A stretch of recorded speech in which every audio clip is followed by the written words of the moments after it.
Using magnetic fields and radio wave pulses, an MRI can look right through you to determine what's going on under the skin. The magnet is incredibly powerful. It's up to 30,000 times stronger than the Earth's magnetic field. To make an MRI scanner, they weld aluminum casing around the magnet, creating a tunnel in the center for the patient.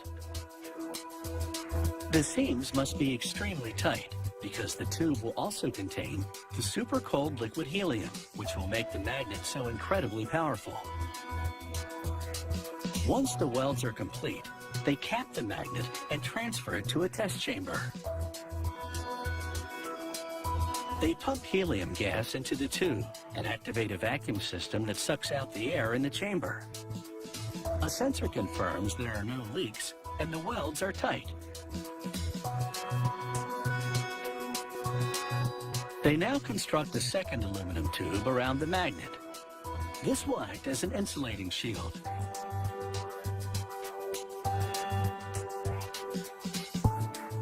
They wrap an aluminized mylar blanket tightly around the magnet.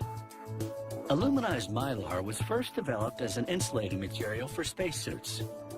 In this case, it will be used to deflect heat to keep the magnet cold. They now insert the magnet into a steel shell. This is known as the vacuum vessel. The air will be pulled from the space between it and the magnet, creating a vacuum which will serve as another insulator.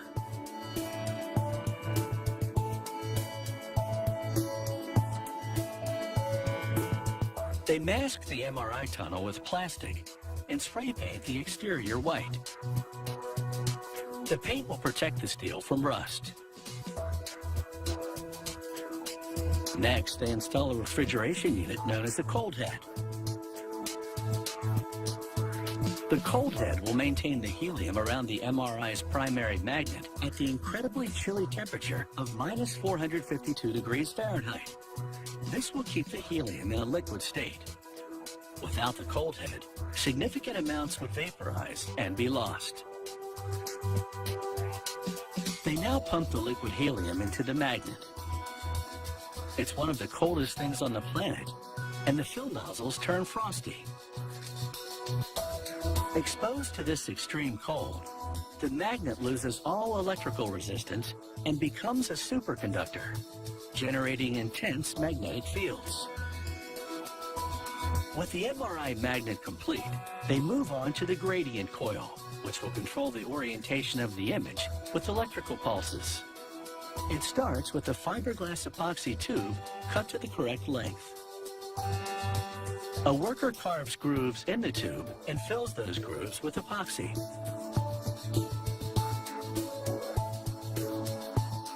He then winds copper wire into the epoxy-filled grooves, and it adheres, forming the gradient coil.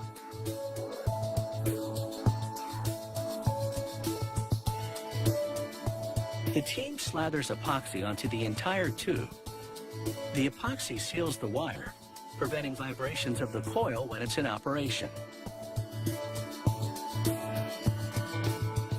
They layer etched copper plates onto the epoxy and they adhere.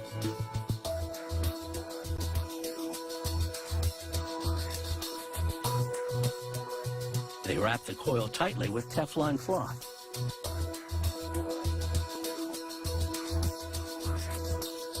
A worker pours epoxy resin onto the fabric.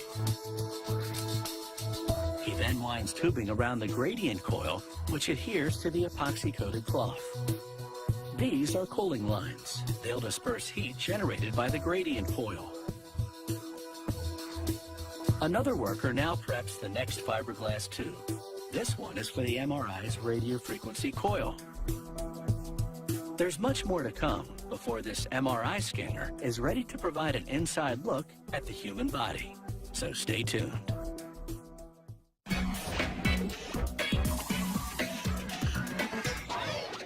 An MRI scanner produces detailed images of bones, organs, and other structures inside the human body.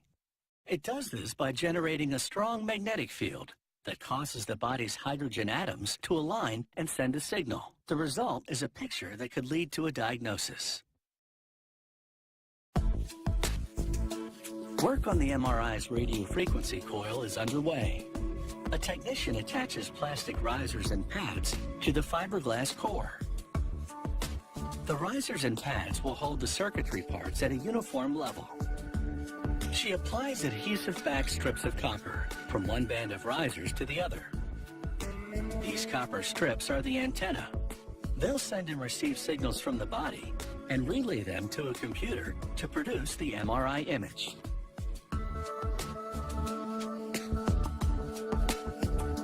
She presses the copper with a round-tip tool for better adhesion to the core. She then dabs epoxy glue into the riser compartments.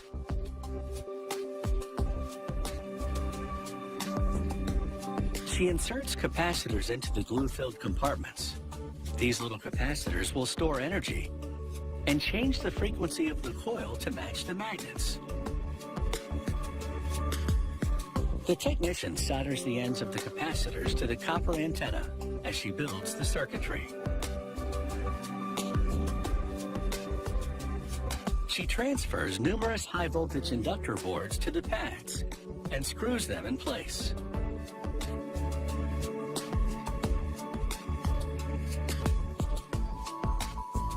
Next up are cable splitter units.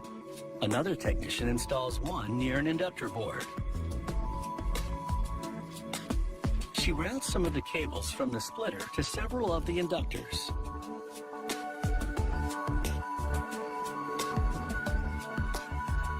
And she solders the cables to the inductors.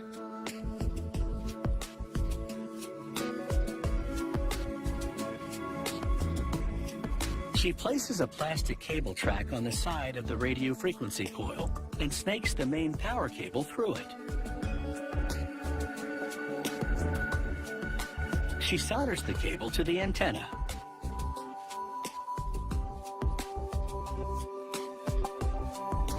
The technician stiffens the copper antenna with composite boards to dampen vibrations when the MRI is in operation. She applies epoxy around all the cables. The epoxy secures the cables to keep them from moving around and making noise. The MRI's radio frequency coil is complete and ready to be put to the test. The next worker caps the ends with metal domes and bolts them tightly together. She pumps highly pressurized air into the capped radio frequency coil. She sprays soapy water over the exterior of the coil and looks for air bubbles. Bubbles in the soapy residue would indicate a leak, which would disrupt airflow in the MRI. With the radio frequency coil leak-free, they now slide it into the gradient coil, which has gained an outer fiberglass shell since we last saw it.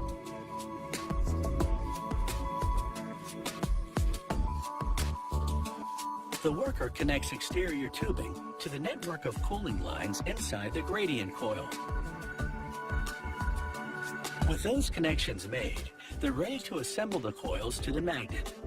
The worker slides the assembly off the cart and into the MRI magnet.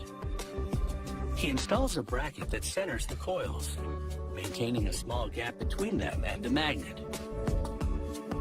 He equips the MRI with microphones and speakers to communicate with the patient. There's also a signaling system here for the patient to activate in the event of an emergency.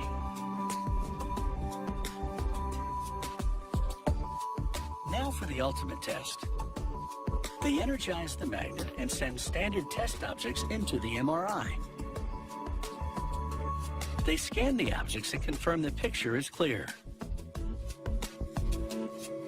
They add a metal and plastic outer casing. This MRI scanner is now ready to focus on diagnosis. The next picture it takes could be a lifesaver.